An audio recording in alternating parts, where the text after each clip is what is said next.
जोरदार घोषणाबाजी सुरू आहे। पोलिसांकडून आंदोलकांना समजवण्याचा प्रयत्न सुरू आहे। पोलिसांकडून दोन्ही आंदोलकांची समजूत घालण्याचा प्रयत्न सध्या सुरू आहे। मात्र या दोन्ही बाजूकडून तणाव वाढताना पाहायला मिळतोय। पोलिसांकडून या जमावाला पांगवण्याचा प्रयत्न करण्यात येतोय। वडीगुद्रीमध्ये मराठा ओबीसी आंदोलक आमने सामने आलेत। समजूत घालण्याचा प्रयत्न पोलिसांकडून करण्यात येतोय। मात्र तणाव त्यामुळे निर्माण झाल्याचं पाहायला मिळतंय। तणाव वाढलाय।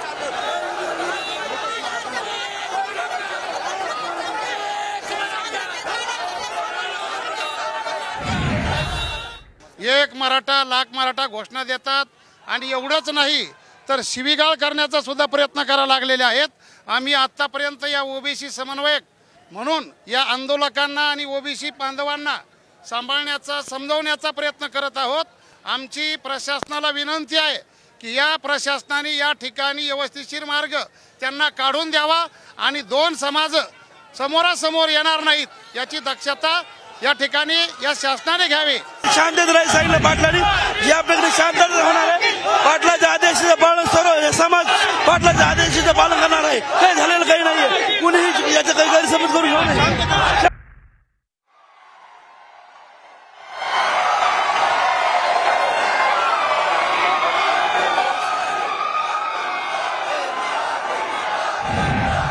ओबीसी आंदोलक हे समोरासमोर येत नाहीत जाणून बुजून। आज तुम्ही पाहिलं असेल मनोज दादा जरांगे पाटलांची जे अवस्था आहे ती अस्वस्थ झाली होती। काल त्यांना चक्कर आली होती आणि त्यांची अवस्था पाहून महाराष्ट्रातला मराठा समाज दादांना भेटण्यासाठी या ठिकाणी येत आहे आणि येताना शांततेत कुठलाही मराठा समाज कुठलाही मराठा समाज इथून घोषणा देत नाही, काही देत नाही।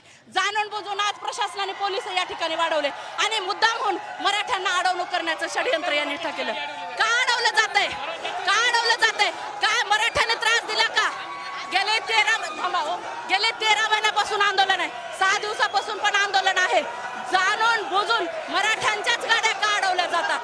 मला असं वाटतं की प्रत्येक समाजाला आपल्या मागण्यांकरता आंदोलन करण्याचा अधिकार आहे, पण हे करत असताना कुठेही हिंसा होणार नाही। दोन समाज एकमेकासमोर येणार नाही। समाजात तेढ निर्माण होणार नाही।